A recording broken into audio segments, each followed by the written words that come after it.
soy endocrinóloga acá de la NARI y les voy a hablar en esta primera clase de insuficiencia suprarrenal, ¿sí? Después vamos a hablar en la otra clase de síndrome de Cushing y algo de hiperaldosteronismo, ¿sí? Bueno, entonces para empezar, uy, qué chiquito, recordarles un poquito de fisiología, no sé si se acuerdan mucho, chicos, encima ustedes no tuvieron presencial medicina A, pero recuerden que el eje hipotálamo hipófiso adrenal es el que regula, digamos, la secreción de hormonas adrenales. A nivel del hipotálamo saben que se produce SRH, eso estimula en la hipófisis la generación de ACTH, no tengo para marcar, a ver si puedo marcar acá con el puntero. Puntero láser. Se genera en la hipófisis la ACTH y esto estimula a su vez el trofismo y la producción de hormonas a nivel de la glándula suprarrenal, sobre todo la regulación de todo lo que vendría a ser glucocorticoides y andrógenos adrenales, ¿sí? Así que la zona glomerulosa, digamos, está más bien regulada por el sistema renina-angiotensina-aldosterona. Si bien la CTH tiene un cierto efecto sobre la secreción de aldosterona, recuerden que principalmente es otro eje, digamos. Bueno, entonces el cortisol posteriormente va a generar sus efectos, aumentando la gluconeogénesis, la glucogenólisis, la proteólisis, la lipólisis, tiene sus efectos a nivel del sistema cardiovascular, también a nivel del sistema musculoesquelético, generando ¿cómo se dice? La proteólisis, pérdida de masa muscular, cuando todo es en exceso, ¿no? Obviamente. Y por el otro lado tenemos el sistema renina-angiotensina-aldosterona, como bien sabemos, a nivel de los riñones, ¿sí? Se produce la renina ante estímulos como puede ser disminución de la bulimia, ¿sí?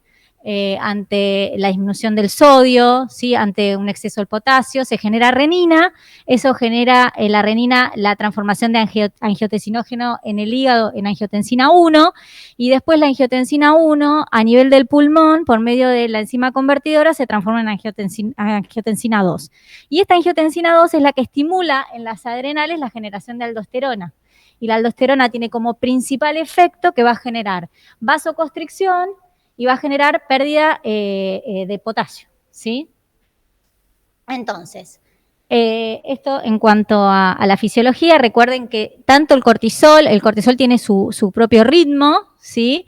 Recuerden que empieza a secretarse más en la madrugada, teniendo su pico en realidad a las 6 de la mañana y después baja drásticamente, por eso es importante el momento en que uno hace el análisis de cortisol, no tiene que ser más allá de las 8 de la mañana. Y con respecto a la aldosterona, en cambio, son más bien pulsos durante todo el día, ¿sí? Bueno, esto es un repaso mínimo. Ay, me salió en blanco. Bueno, en cuanto a la definición, me salió mal. Bueno, no sé qué pasó acá. Bueno. Saben que la insuficiencia suprarrenal consiste en la deficiencia de las hormonas producidas en la glándula suprarrenal, ya sea por una alteración o en la glándula suprarrenal propiamente dicha, o a nivel de la hipófisis o a nivel del hipotálamo, ¿sí? Entonces, uno va a clasificar la insuficiencia suprarrenal en primaria, secundaria o terciaria según el lugar donde esté afectado y se haya generado, digamos, la patología que genera la insuficiencia. Entonces, hablamos de primaria cuando el trastorno está principalmente en la glándula suprarrenal, como les muestro ahí en la filmina.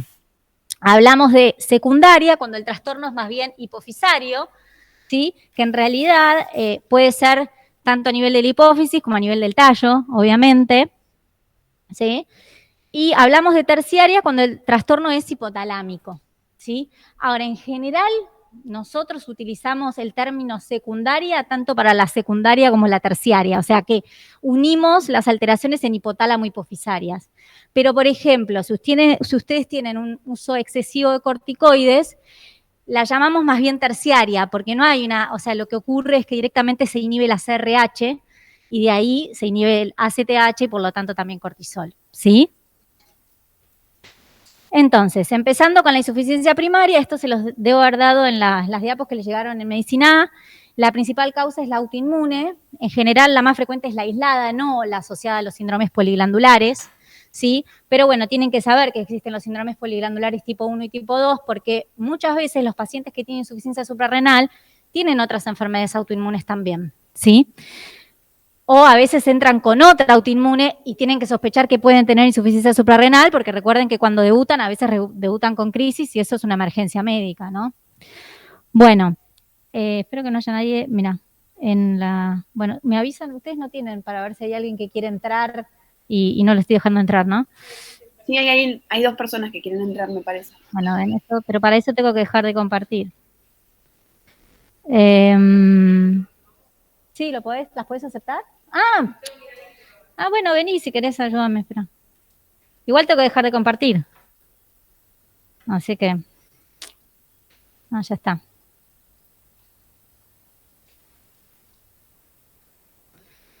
Ahí puse dejar de compartir, pero no sé si dejó de compartir. A ver. Pero no me mostraba por eso. A ver ahí. Ahí está, admitir. Ver todo y pongo admitir a todos, ¿no dice? Admitir a todos. Listo. Bueno, no, pobres no sé en dónde se quedaron, pero...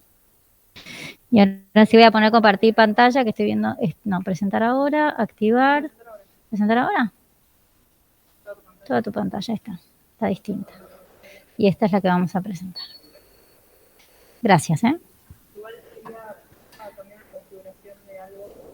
A ver, dale. La tienen atada, chicos, ustedes. Porque si no la ven chiquita. Perfecto. Sí, yo también la veo chiquita. Ahí está. Gracias. Bueno. Claro, ahora se ve mucho mejor, a ver. Está mejor. Bueno, entonces, el autoinmune, entonces, por lejos, la más frecuente. Antes se creía que la tuberculosis era la más frecuente. Hoy por hoy eso viró, ya hace varios años, que el autoinmune es la más frecuente. Obviamente, dentro de las infecciosas, la tuberculosis por lejos, en los países subdesarrollados, por así decirlo, sigue siendo una causa muy importante, pero otras micosis profundas también son causas, y después todas las que están asociadas al SIDA, pero el SIDA también es mucho menos frecuente ahora, así que también se ven menos, pero hay que pensarlas, ¿sí? Después, espérate que voy a sacar ocultar. Ocultar, no voy a ocultar nada, solo oculto el cartelito. No. Raro. Espera. ¿Y por qué no veo mi pantalla? ¿En esta? Esta, listo. Bueno, gracias, quería sin voz. Bueno, en la forma primaria, en la forma del síndrome poliglandular tipo 1, tiene ciertas características, ¿sí? Recuerden que se da más en mujeres, que está asociado a una herencia autosómico recesivo, que está vinculado a un único gen, que es el gen aire, y que se genera el síndrome que se conoce APSET, que es poliendocrinopatía autoinmune, junto con displasia ectodérmica, ¿sí? Y candidiasis. En general, esta se empieza a presentar desde que son neonatos, ¿sí? O sea, que no es que van a ver un adulto que tiene un poliglandular tipo 1 que no se lo diagnosticaron en la infancia. Es rarísimo eso, porque suelen debutar con hipopara desde que son niños, desde que tienen 1 año, 2 años, con lo cual tienen hipocalcemia, tienen un montón de trastornos, y además tienen candidiasis del pañal muy severa, y la insuficiencia suprarrenal es como la que viene después en presentarse. Entonces, no va a ser una gran sorpresa. Esto es más de los pediatras, digamos. Y recuerden que se asocian con otras autoinmunes, por ejemplo, la falla ovárica prematura o el hipogonadismo en los varones, el hipotiroidismo, sí, que el hipotiroidismo está en todas. Pero recuerden algo, no es que todos los pacientes que tienen hipotiroidismo van a tener insuficiencia adrenal y van a tener enfermedades autoinmunes severas. Es al revés. Los pacientes que tienen insuficiencia adrenal primaria pueden tener tiroiditis Hashimoto, pueden tener un Graves. Esa asociación es más frecuente, pero no a la inversa. Porque imagínense que con todos los tiroiditis Hashimoto que tenemos volando, todos deberían ser insuficientes, y no es así. Bueno, después siempre piensen en las manifestaciones dermatológicas. Todos los pacientes que tienen vitiligo, psoriasis, enfermedades autoinmunes en la piel, alerta con esos pacientes, porque suelen tener otras autoinmunes combinadas, ¿sí? Bueno, en la forma tipo 2, en cambio, si bien la predominancia es femenina, acá es multigénica, no es algo asociado a un único efecto, ¿sí? La herencia es variable también, esta es mucho más común que la anterior, y fíjense que de hecho la prevalencia, o sea, la insuficiencia adrenal es la primera que se manifiesta y está en todos, o sea que es una condición sine qua non para decir que tiene un poliglandular tipo 2. Y lo que lo suele asociar suele ser las enfermedades tiroides autoinmunes, es decir, puede tener una tiroiditis Hashimoto, puede tener una enfermedad de Graves, ¿sí? Y lo otro que se ve hasta en un 60% es la diabetes tipo 1. ¿sí? Y después otras formas de enfermedades autoinmunes. Pero ven que es mucho menos frecuente. Estas tres son las que más frecuentemente están, ¿sí? Y sobre todo la enfermedad de insuficiencia suprarrenal con enfermedad tiroidea. Después hay otras miles de causas, hemorragias, hay un montón de causas de hemorragia, puede ser por problemas trombóticos, el síndrome de Waterhart-Friedrichsen. Doctora, ¿Qué? perdón que moleste, no están pasando las diapos, nosotros nos quedamos en primarias. Qué buen momento. Espera un minuto. Dale, gracias. Va de vuelta. Ay, yo estoy presentando. ¿La qué? Espera. Vamos a volver a... Esperen, chicos, ¿eh? Toda tu pantalla. Bien. Y ahora... Esta es... Pero esta no es la que compartir, pero esto no es lo que yo quiero compartir. Y ahora pongo la pantalla... El blanquito. Y esta, que era la que estábamos. Chicos, ¿ahí ven? ¿Ven Sí, ahí? Sí, se ve otras causas y dice hemorragia. Y ahora bien, ahora ven, ¿ustedes dónde se quedaron? ¿En las causas autoinmunes infecciosas y asociadas a SIDA? Claro, se Bueno, quedó ahí trabado. ¿pero me escucharon lo que dije del poliglandular tipo 1 y tipo 2? Sí, eso sí. Listo, bueno, estas son las filminas. Es un resumen de lo que les dije recién. Si se perdieron mucho, después me preguntan al final, ¿sí? Dale, Porque gracias. tampoco es lo más importante de la clase. Bueno, después otras causas, además de las hemorrágicas, tienen las metástasis. Esto sí es importante, pero en general son pacientes que ya tienen diagnóstico digamos, de cáncer previo. Es raro diagnosticar una metástasis adrenal si no conocemos el primario. Por ahí en cáncer de pulmón a veces puede ocurrir. Está todo bien, ¿no? Después los fármacos, hay un montón de fármacos que pueden generar. De hecho, bueno, el viernes va a haber una charla de un paciente con insuficiencia adrenal.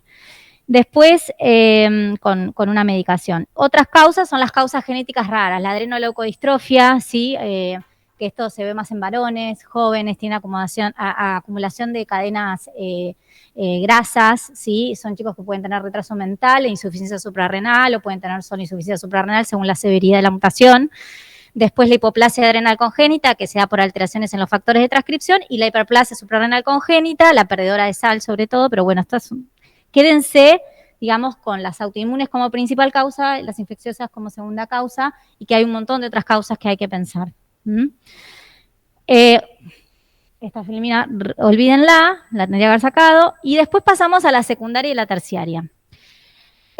Como causas, todas las enfermedades hipotálamo-hipofisarias podrían llegar a generar una insuficiencia suprarrenal, tanto como por la enfermedad en sí, como puede ser un macroadenoma, ¿sí? Como por el tratamiento, por ejemplo, la radioterapia, o posquirúrgico, algunos pacientes que se hacen resección de macroadenoma se reseca prácticamente todo y termina generando una insuficiencia.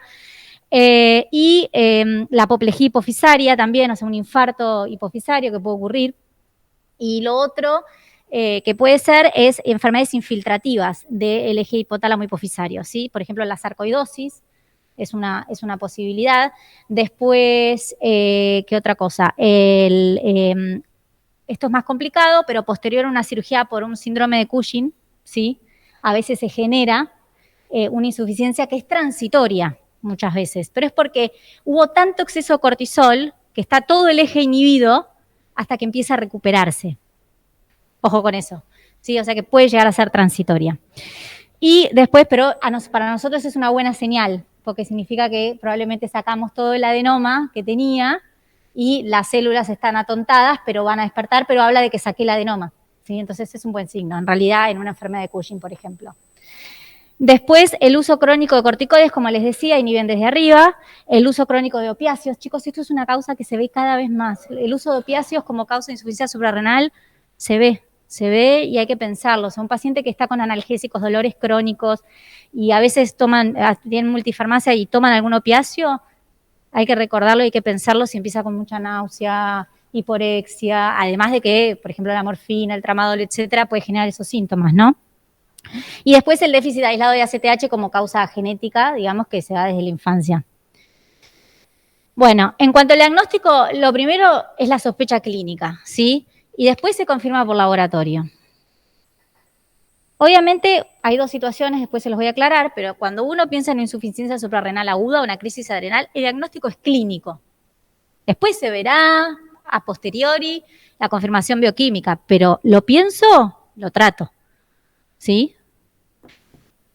Después, en cuanto a la clínica de la insuficiencia suprarrenal, que va a depender si es crónica o aguda según la forma de instalación. A veces la insuficiencia suprarrenal crónica no tiene manifestaciones tan claras, pero cuando tienen un evento agudo estresante se reagudizan los síntomas. ¿Y cuáles son esos síntomas? Náuseas, anorexia, hiporexia, astenia, adinamia, cefaleas, pueden tener descenso de peso, dolor abdominal, ¿sí? Pueden tener fiebre de origen desconocido. Acá hemos tenido en el hospital pacientes así.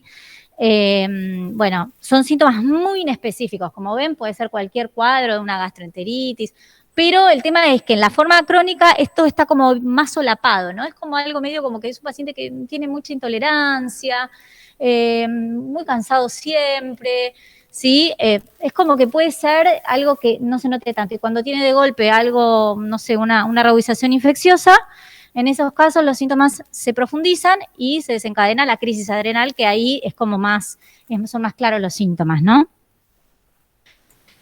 Doc, perdón, hay una otra compañera esperando para aceptar. Es que yo no los veo, chicos, eso no, yo no lo veo. Gracias por avisar. Y no pude cambiarlo, bueno. Vuelvo a la... Ahí si paso, ustedes siguen viendo, ¿no? Sí. Si yo paso, sí, listo. Entonces, en la forma aguda, obviamente la forma de presentación es más crítica, ¿sí? El paciente puede tener un abdomen agudo médico, ¿sí? O sea, puede ser un paciente que viene con intolerancia, náuseas, vómitos, un abdomen rígido, y uno dice, bueno, ¿qué está pasando acá? ¿Sí? Viene con shock, ¿sí? Una hipotensión que es refractaria a la expansión, ¿sí? Entonces, trastorno del estado de conciencia, obviamente si está en shock puede estar con trastorno del estado de conciencia, o sea que es un cuadro más severo, pero en realidad es como decir la evolución, digamos, final de un cuadro que venía probablemente y que nadie se dio cuenta que lo tenía, ¿sí? Y ante un evento agudo se reagudizan los síntomas. Este cuadro es el que yo digo que el diagnóstico es clínico, ¿sí? O sea, no se puede esperar a las pruebas confirmatorias para empezar el tratamiento. Entonces, ¿cómo vamos a diagnosticar una insuficiencia adrenal? Porque les dije que los síntomas son súper inespecíficos. Bueno, hay que buscar en la historia clínica, en el examen físico, todos los datos que me puedan orientar al diagnóstico. Por ejemplo, cuando interrogo, averiguar acerca si el paciente tiene enfermedades autoinmunes o no. ¿Por qué? Porque la autoinmunidad muchas veces se asocian, y además por los tratamientos que usan los autoinmunes. ¿Por qué? Porque muchas veces usan corticoides, entonces tal vez tiene una insuficiencia secundaria al tratamiento con corticoides porque se descendió la dosis de corticoides muy rápido, o porque lo dejó, o porque estuvo vomitando porque tuvo una gastroenteritis y terminó como si no lo estuviera tomando, como si fuese una insuficiencia por abandono de medicación. Entonces, es importante, enfermedades autoinmunes, y buscar en el examen físico, obviamente, manchas hipocrómicas, ¿sí? Ver si tienen signos de artritis, si tiene eritema malar. Son todas cosas que también orientan al diagnóstico. Después, ver si tiene antecedente de enfermedad celíaca, ¿sí? De problemas tiroideos, diabetes tipo 1. Después, antecedentes familiares también de enfermedades autoinmunes, eso también. Después, el uso de corticoides que no solamente son vía oral, sino también tópicos, cremas, gotas nasales, inhalatorios. Porque ustedes dicen, pero los inhalatorios no pasan a vía sistémica. Depende de la forma en que se inhalen. A veces la inhalación no es tan efectiva y algo pasa a vía sistémica. Se cree que con más de fluti de 500 microgramos por día podría haber a largo plazo una cierta inhibición si la forma de administración no es correcta, ¿sí? Después el uso de opiáceos, como les dije, y interrogar los dolores crónicos, que fue lo que les comenté antes, ¿no? Nunca subestimar el uso de corticoides. Interróguenlo bien. Esto se ve un montón. Hay mucha gente que, no sé, tiene una pequeña dermatitis, hay gente que tiene dermatitis severa, pero una pequeña dermatitis y se pone alguna crema con corticoides y vive poniéndose crema con corticoides y viene al consultorio y te pide que le hagas la receta con crema con corticoides porque la usa todos los días de su vida. No. Esas cosas hay que desterrarlas, ¿sí? Y hay que pensarlas. Después, hiperpigmentación en la piel o hipopigmentación. Hiperpigmentación pensando en una primaria, hipopigmentación pensando en un autoinmune, ¿no? Después, si tiene estigmas de Cushing, porque si toma corticoides crónicos, puede venir con una insuficiencia, pero sus características clínicas son de síndrome de Cushing, ¿sí? Y después, bueno, ya lo que le dije, lo de las placas. Entonces, acá algunas fotos, ahí vemos cómo hay en la insuficiencia suprarrenal primaria, como hay exceso de ACTH, porque hay déficit de cortisol y aumenta la ACTH en forma refleja, va a haber hiperpigmentación de piel y mucosas. Esta es una de las características distintivas con la secundaria y la terciaria, ¿no? Esto se puede ver en los nudillos, en los pliegues de las manos, se puede ver en la mucosa, en las encías, se ve perfecto, en la mucosa oral. Después, bueno, obviamente un paciente que tiene este vitiligo hay que pensarlo, ¿sí? Si viene con una clínica como les dije. No sé por qué me salió en blanco. Bueno, y para el diagnóstico entonces, lo primero que vamos a hacer es la sospecha clínica, después demostrar los niveles bajos de cortisol. Una vez que demostramos los niveles bajos de cortisol, tenemos que ver qué relación tiene con la CTH, si la CTH está alta o baja, determinar si es primaria o secundaria. Y en tercer lugar, si ya digo que es secundaria, ver cuál es la causa. Y si es primaria, también cuál es la causa. Sí, obviamente, si es algo autoinmune, si es algo infeccioso, depende de la historia clínica del paciente. Si es un paciente que viene con cáncer de pulmón y tiene una insuficiencia suprarrenal, y bueno, tengo que ver si no tiene metástasis en las dos adrenales. Porque con una sola metástasis de un lado no alcanza para tener insuficiencia. Yo necesito tener sano solo un 10% de una adrenal, en teoría, para poder tener la cantidad de hormona necesaria. O sea, que tiene que estar destruidas las adrenales. ¿Sí? Bueno. Entonces, el cortisol, que recuerden que es a las 8 de la mañana, en ayunas, ¿sí? No más tarde de eso. La CTH, que también la tienen que, enseguida la tienen que mandar a analizar porque se degrada rápidamente. Y el test con ACTH sintética, que es el Synacten, que es un test de estímulo, que ahora les voy a explicar un poquito de eso. Entonces, vamos al puntero, lo tengo. No, esperen que voy a agarrar el puntero. No lo puedo ver. Bueno, no puedo agarrar el puntero, no sé dónde está. Entonces, ahí no estoy compartiendo, sí. Sí, estamos viendo. Sí, lo vemos. Pero lo voy a poner más grande. Ahí va. No. Uy, Celia. Okay. Pantalla completa. Y duplicar. No. Sí, duplicar. ¿Duplicar o cambiarla? Así. Ah, bueno. ¿Ahí lo ven? Pero. Sí. ¿Pero lo ven grande o chico? Sí, se ve bien. En grande lo vemos. Y ustedes no ven cómo. Bueno. A ver. Chicas, qué papelón. Parece que es el primer Zoom que hago en mi vida, pero no, ¿eh? Les aviso que no. No sé por qué me cuesta tanto acá. Esto es un resumen de lo que les acabo de decir. Uno primero tiene la sospecha clínica, ¿sí? Después determino el cortisol plasmático. Si el cortisol da, y esto va a depender del laboratorio. Algunos dicen entre 3 y 18, otros dicen entre 5 y 20. No importa, miren el margen de referencia, pero digamos que un paciente que tiene 3 de cortisol, seguro que tiene una insuficiencia suprarrenal, ¿sí? Si tiene de 3 o 5, según el laboratorio, y 18, es dudoso. Y el que tiene más de 18, y algunos dicen más de 20, pero más de 18 ya es lo que consideramos en general, se descarta la insuficiencia. Entonces, ¿qué hacemos con los que están en el medio? Los que tienen entre 3 y 18, ¿tienen o no tienen? Bueno, lo que vamos a hacer es el test de estímulo con ACTH, ¿sí? Y entonces ese test de estímulo, que creo que está en la próxima, sí. Lo que me permite ver es si hay reserva adrenal de alguna manera, ¿no? Si esa adrenal responde a la ACTH. Si yo tengo una insuficiencia primaria, yo le puedo dar la ACTH que le quiera dar en bomba, no va a responder nunca, con lo cual el test de estímulo ante un estímulo con ACTH no va a aumentar el cortisol. En el caso de la forma secundaria, la respuesta va a ser variable, o sea, si es, por ejemplo, secundario a una cirugía hipofisaria que estuvo con un Cushing, ¿no? Dentro de las primeras 6 semanas, ¿sí? Puede que el paciente responda como puede que no responda. Va a depender de la atrofia que tenga la glándula suprarrenal. O, por ejemplo, si yo tengo tuve una cirugía de hipófisis por un macroadenoma hipofisario hace 6 meses, esa adrenal no tuvo estímulo durante 6 meses con ACTH, entonces capaz no responde por más que yo le dé ACTH, porque se atrofió. Ahora, si sigue recibiendo un estímulo con ACTH periódico o empieza a recuperar algo de su secreción de ACTH, tal vez empieza a mejorar el trofismo de la suprarrenal, porque toda la maquinaria enzimática está conservada, ¿sí? Y entonces puede llegar a responder. Entonces, la clave está en que la primaria nunca responde. La secundaria puede ser normal la respuesta, a veces puede ser subnormal, ¿sí? Pero en general, ¿qué pasa? Si yo tengo una forma primaria, la CTH siempre va a ser más baja que o sea, va a ser más alta que en la forma secundaria, ¿sí? Entonces ya la CTH nos ayuda al diagnóstico. O sea, por eso es importante, cuando uno hace el diagnóstico, si el cortisol es bajo, primero medir la CTH. Si la CTH ya es alta, ya no necesito hacer ningún test de estímulo. Si estamos en este lugar que el cortisol es ahí en el medio, ahí el test de estímulo me va a ayudar, porque la primaria jamás me va a responder.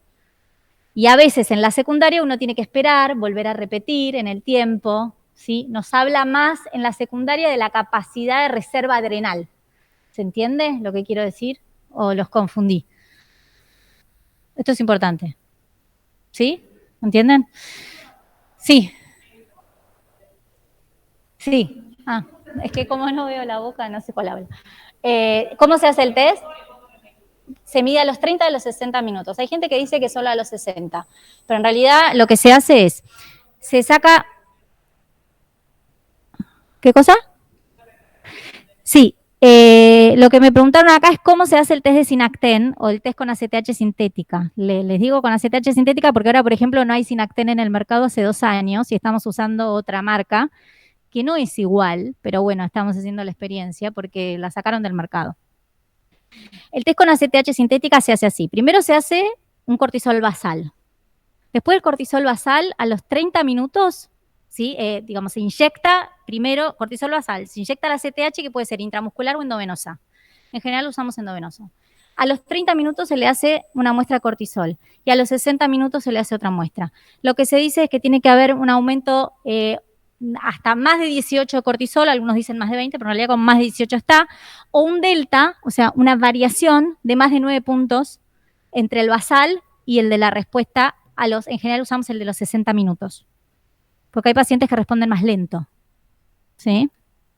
¿Está bien? ¿Se entendió? Chicos, allá en casa, ¿entendieron? Sí. Listo. Qué bueno tener respuesta. Perdón, ¿cuánto era el delta? 9. Gracias. Listo. Bueno, obviamente si este test me da positivo, se excluye la insuficiencia adrenal. Si me da negativo, o sea, menos de 18 o no me da el delta, en ese caso yo no puedo asegurar que ese paciente tenga una respuesta al estrés. ¿Sí? Puedo decir que capaz le alcanza para el día a día, para ir al trabajo, volver, qué sé yo, pero si tiene, no sé, una faringitis, capaz me hace una insuficiencia aguda. ¿Sí? Por eso digo que cuando dan en este intermedio, en general lo que veo más es la reserva adrenal más que el diagnóstico en sí. ¿Sí?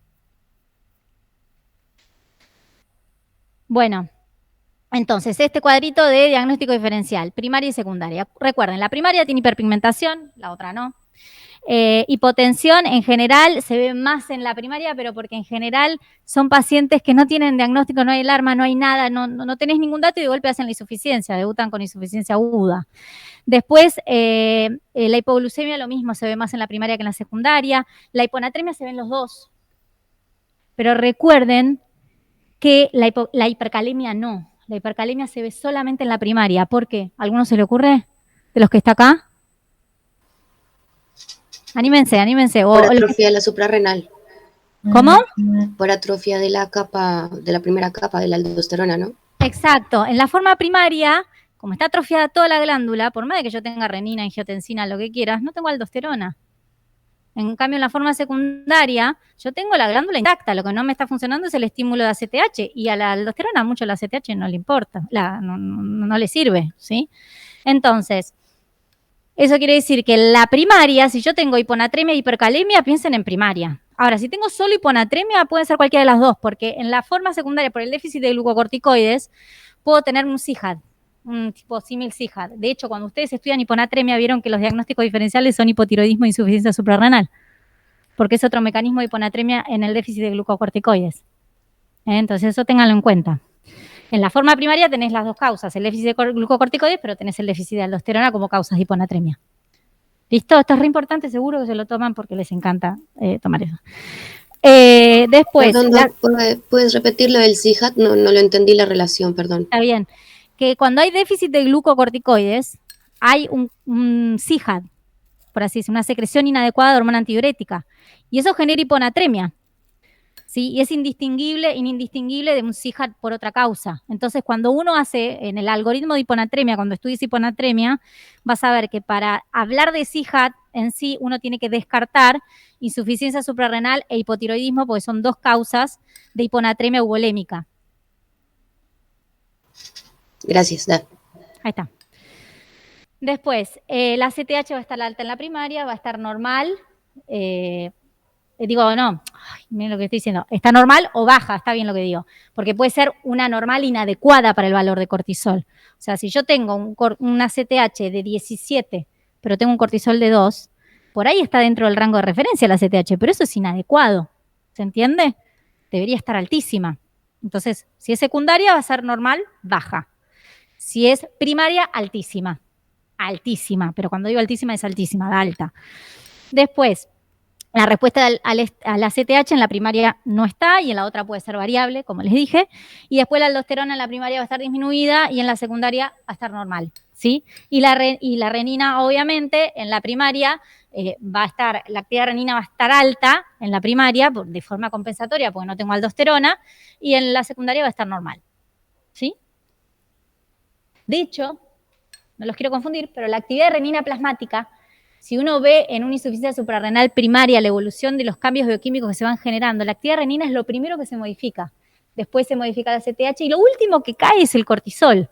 Con lo cual, en un paciente que, por ejemplo, tiene antecedentes de un síndrome poliglandular, que yo tengo anticuerpos anti-21-hidroxilasa, que son, digamos, me hablan de una predicción de posible desarrollo de insuficiencia renal, ¿sí? Los tengo positivos, yo no los voy a testear con cortisol. Probablemente use la actividad de renina, porque lo primero que me va a mostrar que está cambiando la función adrenal va a ser eso. Esto es red especialista, o sea, pero se los cuento como chimento. No les va a tomar eso, pues. Bueno, pues las preguntas las hago yo, no se los voy a preguntar. En cuanto entonces la insuficiencia adrenal, uno confirma el valor bajo de cortisol, ¿sí? Obviamente siempre hay que descartar que no tengan uso de corticosteroides y medir la CTH. Con la CTH uno define, si la CTH está alta, va a ser una insuficiencia suprarrenal primaria, si tiene una insuficiencia primaria, se piden los anticuerpos anti-21, porque me ayudan, ¿sí?, a la etiología autoinmune, ¿sí? Acá se hacen. Y es importante, cuando el paciente tiene muchos años de insuficiencia adrenal, los anticuerpos van bajando, porque como baja la carga antigénica, disminuye la producción de anticuerpos. Entonces, es importante saber cuándo inicia, porque después a veces termina negativizando. Después, si tienen anticuerpos, vamos a empezar en algo autoinmune. Si no tienen anticuerpos, hay que hacer una tomografía de las glándulas suprarrenales para ver otras causas, ¿no? Si en la tomografía están agrandadas, ¿sí?, hay que ver si tiene una hiperplasia adrenal congénita, si tiene un tumor, ¿sí? Hay que pensar distintas cosas. Si son normales las adrenales, hay que pensar ya en cosas genéticas raras como esto de la adrenoleucodistrofia, etc. Pero digamos que el concepto es cortisol, ACTH, según la CTH voy para un lado o voy para el otro. Y si la CTH es muy alta y es primaria, pido los anticuerpos anti-21 como posibilidad diagnóstica, ¿sí? Tengan eso en cuenta. ¿Está? Después, si la forma secundaria, si es una forma secundaria, o sea que la CTH no está alta, se miden las otras hormonas hipofisarias, porque les dije que todas las causas eran hipotálamo hipofisarias, las que son endógenas, ¿no? Obviamente. Entonces, si dan normales, quiere decir que es un déficit aislado de ACTH, que puede ser que se haya tocado solamente, digamos, el eje adrenal, por ejemplo, postquirúrgico, igual en general es el último que se afecta. Vieron que la naturaleza es sabia y en general no es el eje que más se afecta cuando hay una cirugía hipofisaria o cuando hay un macroadenoma. Se afectan más el eje tirotropo, que igual es re importante, el eje gonadal es el primero que se afecta, el eje de GH es el que se afecta, y después viene la TSH, el tirotropo y el corticotropo. Y si tienen otras afectadas, quiere decir que hay un trastorno hipotálamo hipofisario, obviamente hay que hacer una imagen, ver que no haya un macro, ver antecedentes de vuelta, revisar los antecedentes, etcétera. Bueno, esto es lo que les dije de la forma aguda, que el diagnóstico es clínico, que no hay que esperar los resultados para empezar el tratamiento, que obviamente uno lo que hace es, así como le pone la vía para generar la expansión al paciente con la forma aguda, y en ese momento le pongo la vía, le saco sangre y le doy la hidro atrás. Con lo cual guardo una reserva de sangre para hacer la evaluación del cortisol ACTH. Y se inicia el tratamiento sin demora. Después, obviamente, dentro del tratamiento, reponer la volemia del paciente, fundamental, controlar el ritmo diurético, si se puede tener PVC para ver digamos, la precarga también es importante.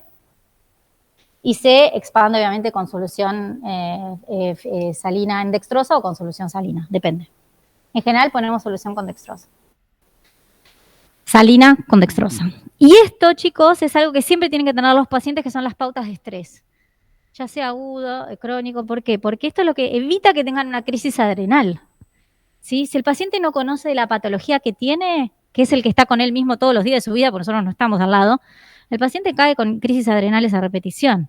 Entonces tienen que saber que cuando tienen una infección, que tienen que aumentar la dosis de corticoides si están en tratamiento con hidro.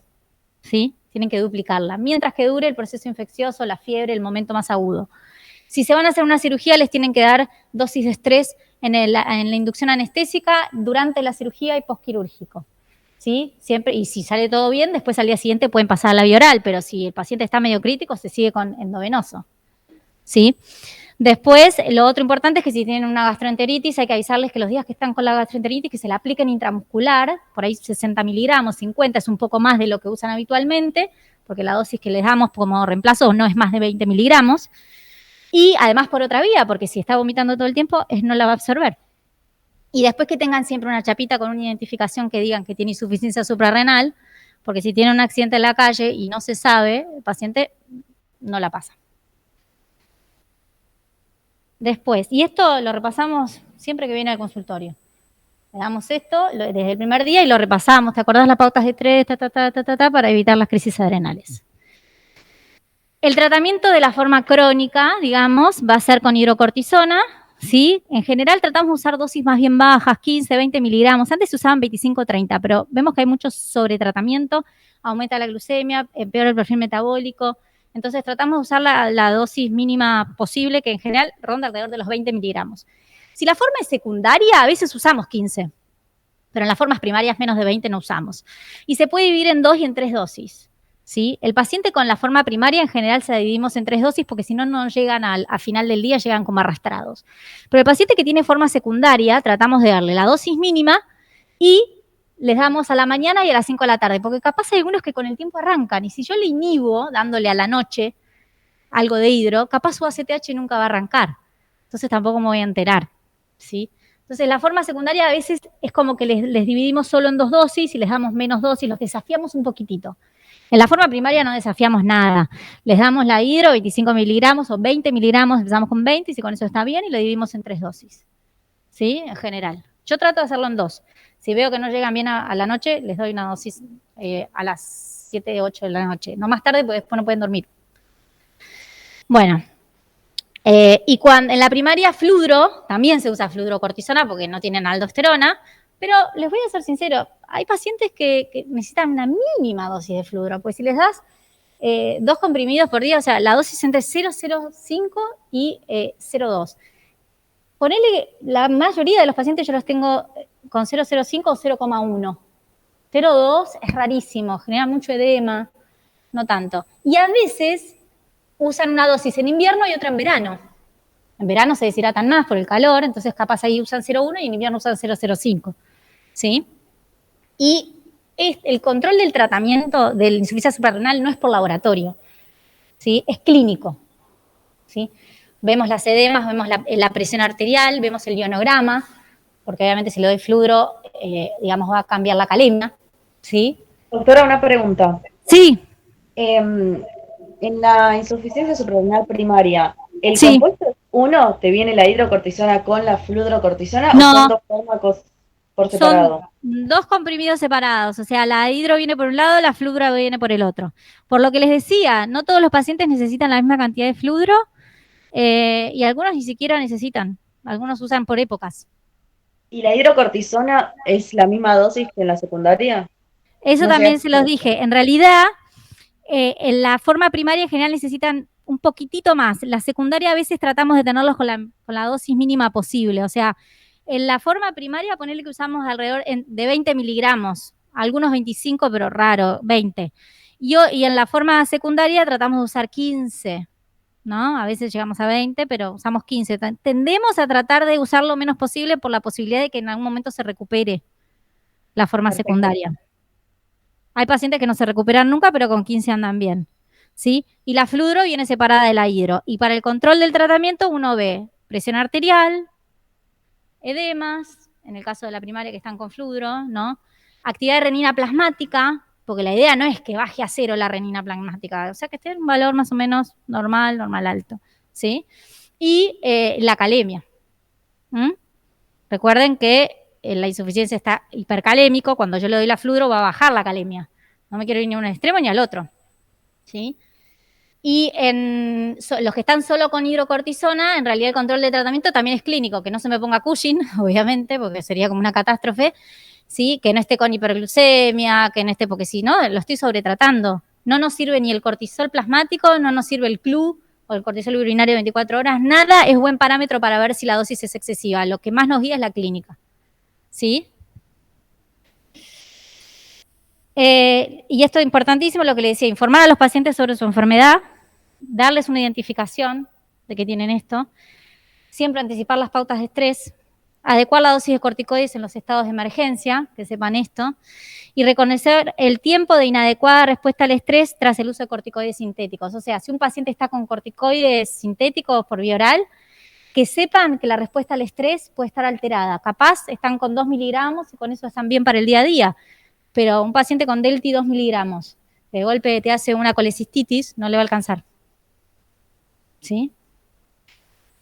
Bueno, esto es lo que les dije antes, que en la forma aguda, uno además de darle la solución de la expansión de volumen, etcétera, les da la hidrocortisona, que se le da 100 miligramos endovenosos en bolo, y después se les deja una infusión continua de 100 miligramos día, o se le puede dar, a veces se le da 100 miligramos cada 12 horas para completar en total la dosis diaria. Y lo otro es que después vamos reduciendo la dosis a medida que el paciente va pasando el evento agudo que le generó la crisis adrenal, ¿no? Y siempre es importante buscar y tratar la causa, porque si el paciente no lo saco, por ejemplo, no le trato la colecistitis, y bueno, va a volver a insuficiencia adrenal, ¿sí? Y esto quería que supieran los corticoides sintéticos, esta creo que se la puse el año pasado también, las equivalencias, ¿no? De los distintos, o sea, fíjense la potencia que tienen, la potencia glucocorticoide. Esto vendría a ser, por ejemplo, la hidro, o sea, la dexa, 0,75 miligramos de dexa, 0,75 de dexa equivalen a 25 miligramos de hidro.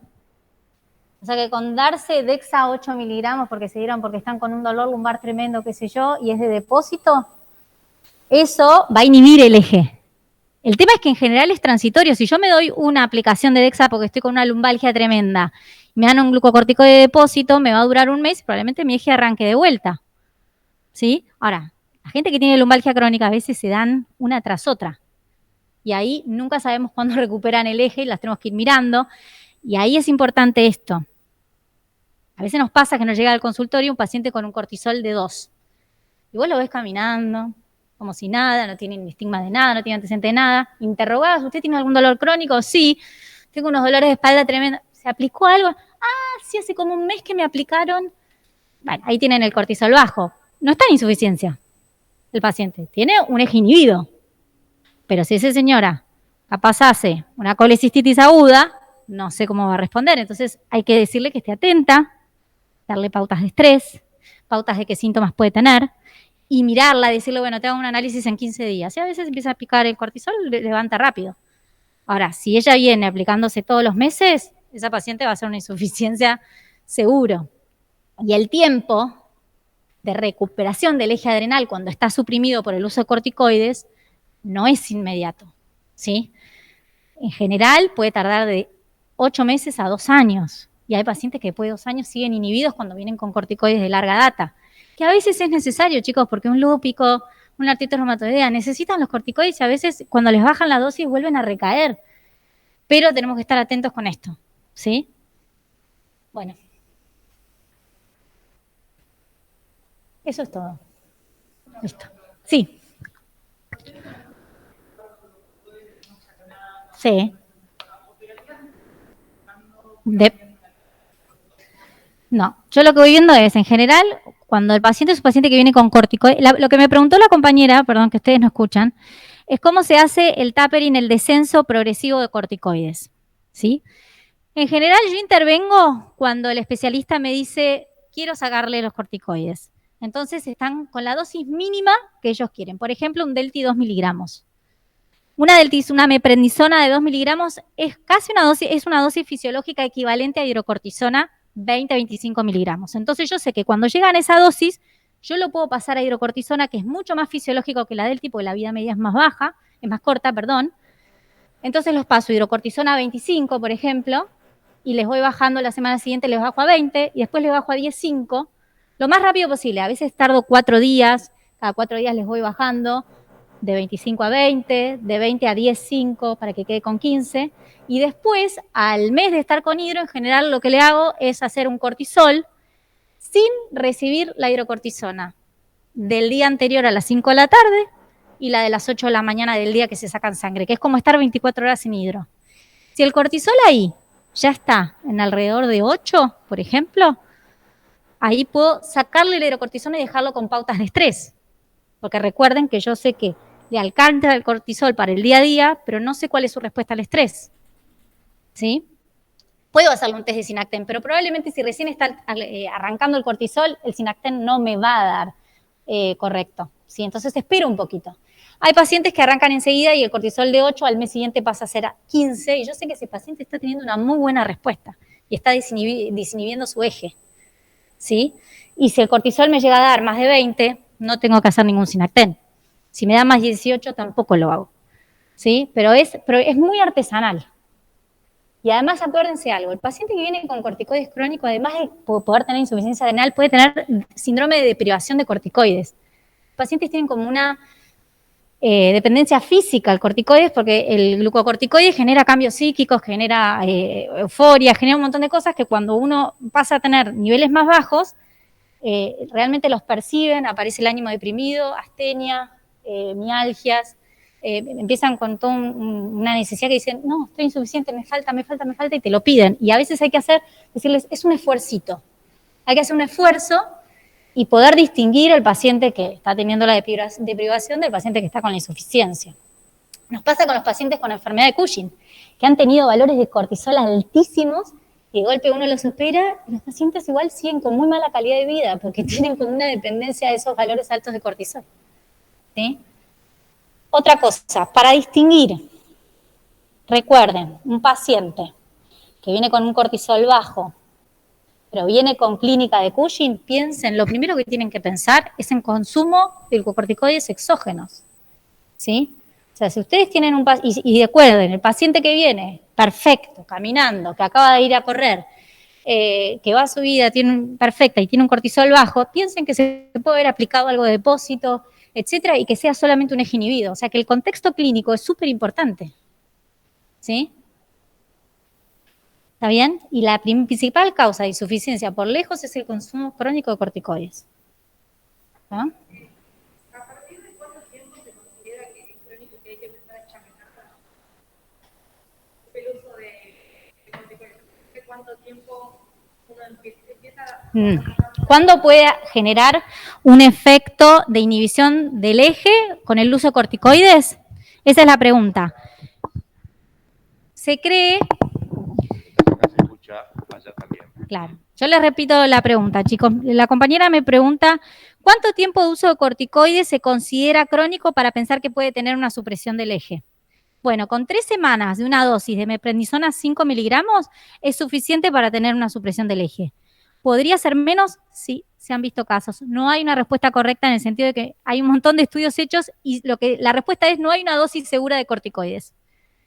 Así como yo puedo decir que hay un paciente que tarda 8 meses en recuperar el eje, hay gente que tarda 2 años. También puedo decir que un paciente que tal vez no recibió una dosis tan alta, o por ejemplo no estuvo 3 semanas, estuvo 2, puede tener suprimido su eje. ¿Sí? Entonces, un paciente con corticoides, siempre tener como la alerta. Y educarlos. También, eso se los dije. Sí, con betametasona se ve con inhalatorios, hemos visto también, con fluticasona más de 500 microgramos, se ve con gotas intranasales, típico de los rinitis alérgicos que viven con rinitis y viven con las gotitas. Entonces, es importantísimo el interrogatorio fundamental. Los que tienen dermatitis viven poniéndose cremas con betametasona.